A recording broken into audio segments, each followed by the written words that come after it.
mahal. Pertama, jika koin Pi murah, katakanlah 1 Pi sama dengan $1, maka, transaksi hanya bisa untuk jual beli bakso dan makanan ringan. Tidak akan bisa mampu membendung permintaan pembelian logam, migas, hasil hutan, laut, manufaktur antar negara. Jika koin 1 Pi sama dengan $1, maka membutuhkan triliunan koin yang di-mining, sementara koin di-mining oleh pionir hanya 65 miliar saja. Dan, itu pun di lock up 90%, selebihnya dipakai buat transaksi.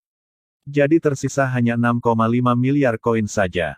Jadi jika 6,5 miliar dolar AS dikalikan $1, maka akan ada transaksi maksimum 6,5 miliar dolar, maka, teori koin Pi Project jangka panjang akan gagal, proyek pun tutup. Ingat, visi Pi Network adalah, membangun orang biasa menjadi pengendali ekonomi dunia. Jadi, koin Pi gak bisa murah. Kedua, bagaimana jika koin Pi $100? Koin beredar asumsi 6,5 miliar koin, maka koin yang bisa dilakukan transaksi adalah hanya 650 miliar dolar atau 9.100 triliun rupiah. Sebuah perdagangan emas gold dunia mencapai ribuan triliun rupiah. Jadi, khusus untuk mengcover emas dunia aja antar negara sudah tak mampu. Menurut kabar, akhir Juni tahun 2022, Uni Eropa akan mendepositkan dana 4 triliun USD. Jika 4 triliun USD dibagi 6,5 miliar koin, khusus perdagangan Uni Eropa, maka dana yang dibutuhkan per satu koin adalah $667 Amerika Serikat. Jadi, masih gak cukup untuk menjangkau perdagangan emas, logam, migas, hasil laut, perdagangan China, dan Amerika. Maka, 1 Pi tak cukup hanya $667. Jika 1 Pi hanya $1.000, maka nilai transaksi maksimum adalah 65.000 miliar dolar. Perdagangan dunia, dari sumber Yahoo Finance, hampir 900 juta miliar dolar. Masih jauh dari kebutuhan transaksi. Jadi, koin Pi belum bisa menjadi pengganti uang transaksi. Belum lagi kebutuhan transaksi marketplace. Untuk sementara transaksi 900 juta miliar, kebutuhan perdagangan dunia secara umum. Tidak termasuk kebutuhan manufaktur, marketplace Amazon, Alibaba, dan sejenisnya. Jika 1 Pi hanya $1 seperti di awal, maka, Mr. Elon alias Elon Musk, bisa membeli semua koin yang kita mining. Elon Musk pengendali koin Pi. Sedangkan uang Elon Musk mencapai 2.200 miliar dolar.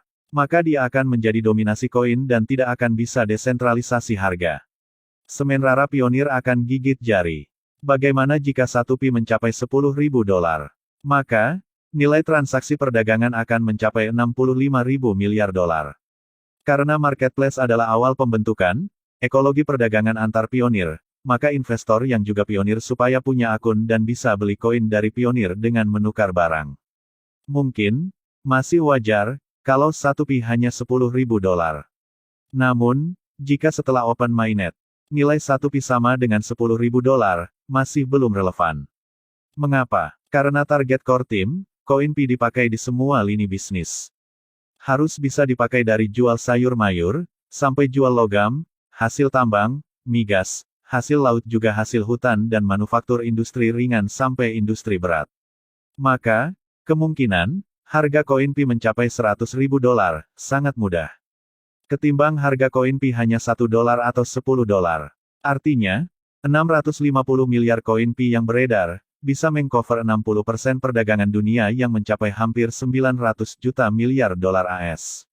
Mengapa bisa terjadi? Karena di sini, semua pelaku ekonomi, baik dari industri baja, sampai industri rumah tangga luar ekosistem Pi Network akan membutuhkan koin Pi untuk menjadi alat bayar. Jika kurang koin Pi di market, core team masih punya 20 miliar koin yang akan digelontorkan ke market. Namun, angka $100.000, ini hanya akan terjadi, jika semua ekosistem berjalan dengan baik dan sudah sempurna dan semua pelaku ekonomi dari seluruh dunia mengetahui dan memakai sebagai alat tukar. Lantas, berapa nilai yang relevan dalam close mainnet? Menurutku, angka $1.000 sampai $5.000, masih bisa relevan, masih bisa diterima di pasar. Karena pelaku pasar di close mainnet adalah para pionir semua. Ada memang penambangan murni, ada memang investor sebagai penambang. Di mana investor tersebut menjadi pionir siap menampung koin dari penambang murni lainnya. Setelah ekologis berjalan dengan baik, para vendor besar di mana mereka investor juga pionir, yang menukar uang fiatnya ke barang dan menukar barang ke koin Pi. Dan pionir murni telah menerima barang yang mereka butuhkan.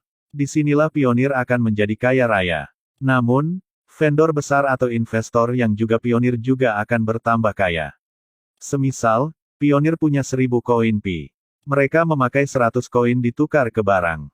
Pionir murni hanya mendapatkan manfaat 100 koin Pi dikali harga koin yang berlaku. Misalnya $1000 per koin Pi. Maka, pionir sudah beruntung mendapatkan $100.000 atau sekitar 1,4 miliar. Beda dengan pelaku ekonomi yang punya uang fiat banyak. Mereka menukarkan 2 triliun rupiah, ditukar ke barang lalu mendapatkan koin senilai 2000 koin Pi. Dengan asumsi nilai harapan kelak, 1 Pi akan bernilai $10.000 per koin Pi.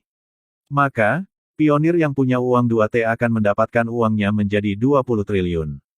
Jadi, tetap aja si pemilik uang fiat besar merasa beruntung dibanding yang hanya ngeklik siang malam hanya mendapatkan satu mobil Alphard senilai 1,4 miliar. Namun, dari sudut pandang keberuntungan, kedua-duanya sama-sama beruntung. Yang miskin jadi kaya, yang kaya tambah kaya raya. Jadi, kira-kira inilah gambaran singkat buat dipahami, bahwa koin Pi harus di atas $1000 saat close mainnet. Namun setelah open mainnet, harga akan naik secara perlahan atau cepat. Tergantung kondisi dunia membutuhkan koin Pi sebagai alat tukar. Demikianlah gambaran tentang harga koin Pi, kurang lebih, dari pemaparan saya. Saya hanya berbagi dari sudut pandang ekonomi dari disiplin ilmu yang saya miliki. Banyak kekurangan tentu karena ini bukan hasil analisis ilmiah. Ini hanya pemaparan, gambaran dan perspektif secara umum. Terima kasih. Salam bahagia, salam sukses pionir di seluruh penjuru dunia. Wassalamualaikum warahmatullahi wabarakatuh.